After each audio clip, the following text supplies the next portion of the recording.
Hola, buenas tardes. Hoy analizaremos parte del periodo liberal que va entre 1861 y 1891. El orden cronológico de estos presidentes parten con José Joaquín Pérez, luego Federico Errázuriz, a continuación Aníbal Pinto, el señor Domingo Santamaría y posteriormente José Manuel Balmaceda. Sin duda el presidente más importante del periodo, probablemente del siglo XIX, por sus ideas y por el desarrollo de su gobierno y en qué es lo que termina el gobierno, ¿no? A través de una guerra civil. A modo general, el periodo liberal es considerado como un periodo de transición entre el presidencialismo autoritario de los conservadores y un parlamentarismo a la chilena, por supuesto, ¿eh? La consideración está apoyada principalmente en las reformas que se realizaron a la Constitución de 1833 y que están enfocadas principalmente en el gobierno del presidente Errázuriz. Fueron reformas que van quitándole poder al presidente de la República para ir dándole poder al Parlamento. En algún sentido, las sesiones del Congreso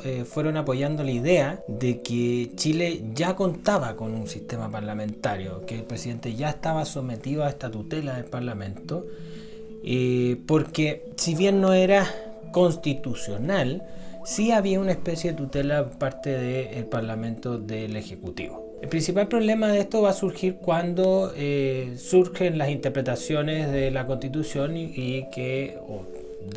del sistema político en general, y que dividen al país llevándolo a una guerra civil en 1891, pero eso lo vamos a ver después de la segunda parte porque es bastante relevante. Durante el gobierno del presidente Pérez, las reformas fueron escasas. Las que más destacan son la Ley de Libertad de Culto del 65 y la prohibición de reelección del presidente de la República al año 1871, ya terminando su mandato. La primera, evidentemente, va a traer problemas con sus socios conservadores, ya que mediante la ley se le quita la hegemonía a la Iglesia Católica de la práctica de los cultos en público y se le permite a todas las religiones realizar este tipo de práctica. Y por otra parte, la reforma de 1871, la prohibición de reelección, que significa el primer golpe a la autoridad del presidente de la República, legal, digamos, en el que ya deja de existir la reelección, por lo tanto, en vez de gobernar 10 años, van a comenzar a gobernar 5 años. La reelección era una ley que en realidad estaba para que los presidentes gobernaran 10 años, porque al ser elegidos por electores, un grupo muy pequeño, siempre eran reelectos, ¿ya? Entonces, evidentemente, aquí se reduce bajo ley, digamos, se elimina la reelección y se reduce el mandato efectivamente, ¿ya?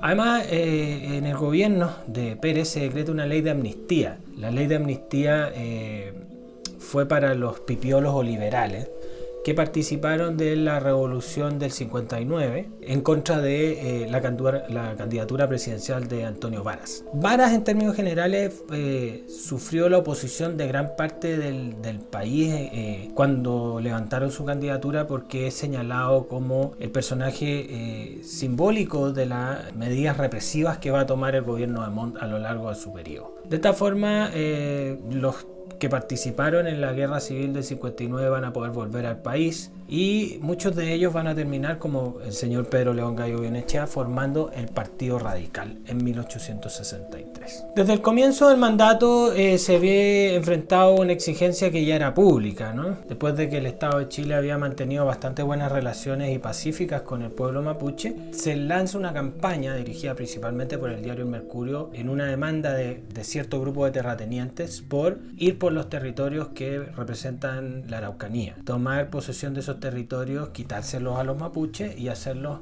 territorios productivos. Sin duda, evidentemente, va a impactar esto en la producción triguera de los próximos años, así como en la década del 70, cuando vuelve a tener un importante auge de la mano de la llegada del ferrocarril a Concepción. Tenemos la llegada del ferrocarril, que es empalmado el año 75 específicamente, entre Santiago y Concepción. Es el ejército el que asume la tarea de despojar de las tierras a los mapuches y el Estado de ir entregándoselas a los colonos que se van a ir instalando posteriormente en la región, ¿ya? El proceso va a durar aproximadamente 22 años, parte el 61 y termina el año 1883 con el fin de la Guerra del Pacífico, ¿ya?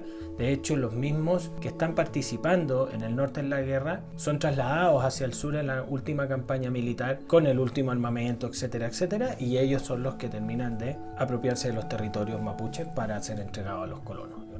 Aquí, ojo, ese tema de la ocupación militar de la Araucanía es el mismo conflicto que se arrastra hasta el día de hoy y que los mapuches exigen o demandan del Estado chileno soluciones. En materia internacional, Chile se ha envuelto en una guerra contra España, la que se origina porque los españoles se toman las Islas Chinchas del Perú, producto de un conflicto que tenían entre ellos. Chile ve un peligro en esta situación y decide prohibir la venta de carbón o el abastecimiento de carbón a la Armada Española, ¿ya? Declarando como producto contrabando, digamos, carbón, ¿ya? España, a través de su diplomático en Chile, realiza exigencias en un tono bastante dominante, como si aún Chile fuese colonia española, y el presidente Pérez, ante esa situación tanto humillante, decide declararle la guerra. Y la alianza que se va a crear producto de esto va a ser entre Perú, Chile, Bolivia y Ecuador para enfrentar militarmente a los españoles, ¿ya? Esta guerra tuvo éxito, entre comillas, porque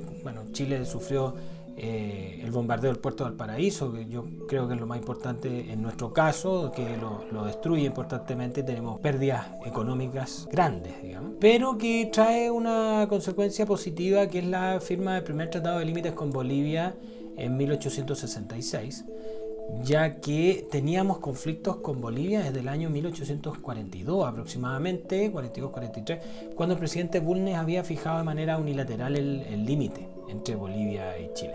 El Tratado de Límite es conocido como el Tratado de las Medianerías porque, a pesar de fijar el límite en el paralelo 24 grados latitud sur, se va a dividir toda la explotación fiscal recolectada o recibida o percibida entre el paralelo 23 y 25 entre el Estado de Chile y el Estado de Bolivia en partes iguales. Ahora, después de algunos años de la firma de este acuerdo, va a aparecer un pacto secreto del año 71 entre Bolivia y Perú de ayuda mutua en términos de defensa o ataque, y esto va a traer como consecuencia que Bolivia, sintiéndose respaldado por Perú, exija un cambio del tratado que se va a realizar el año 74.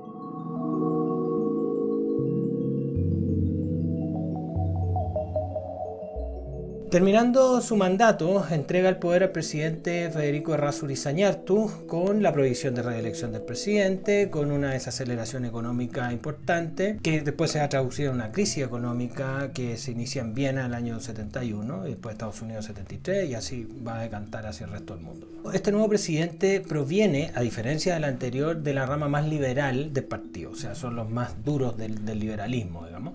Este presidente formó parte de la generación del 42, estuvo involucrado en la Revolución del 51, en la Revolución del 59, y de hecho por esta última fue detenido y procesado. Por lo tanto, las reformas a la Constitución que se van a realizar en su gobierno son bastante profundas y significativas, lo que, sumado al enfrentamiento permanente con los conservadores por la libertad de enseñanza en una primera etapa, van a significar el fin de la fusión liberal conservadora en el año 1873, ¿ya?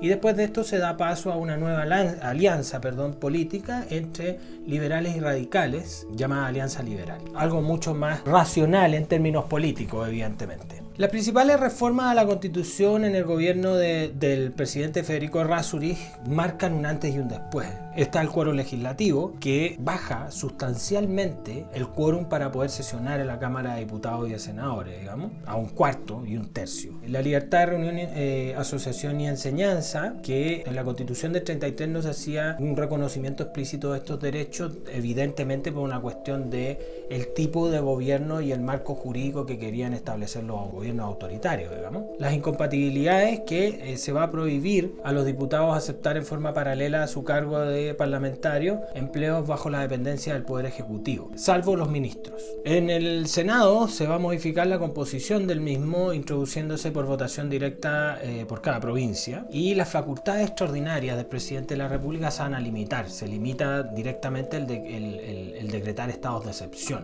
Se facilitan los trámites, para las acusaciones ministeriales, ¿ya? Para buscar responsabilidades en los ministros, y además de esto, sumado, que tiene mucha relación, aparecen las interpelaciones y los votos de censura con bastante más seguido, ¿ya? El Parlamento, para poder fiscalizar, supone al Ejecutivo, podía llamar a los miembros del gabinete a rendir cuentas sobre alguna actuación específica de cualquier materia, digamos, y esta aplicación sistemática de las interpelaciones va a poder a futuro inhibir el mandato de un gabinete. no hay ninguna ley ni ningún reglamento no está establecido claramente en la Constitución la facultad de emitir votos de confianza o de censura, pero fue una práctica que al final terminó siendo bastante habitual y que va a traer consecuencias bien importantes a futuro, sobre todo durante el régimen parlamentario, donde tenemos un promedio de 3 a 4 meses de un gabinete funcionando o trabajando, digamos, con el presidente de la República.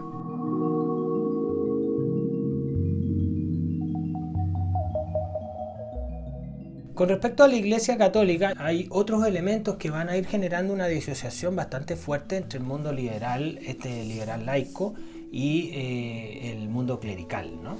El fuero eclesiástico no es menor, que básicamente lo que hace es establecer que los sacerdotes de ahora en adelante van a ser juzgados por tribunales civiles y pierden la facultad exclusiva que tenían de ser juzgados por tribunales eclesiásticos en caso de cometer algún delito.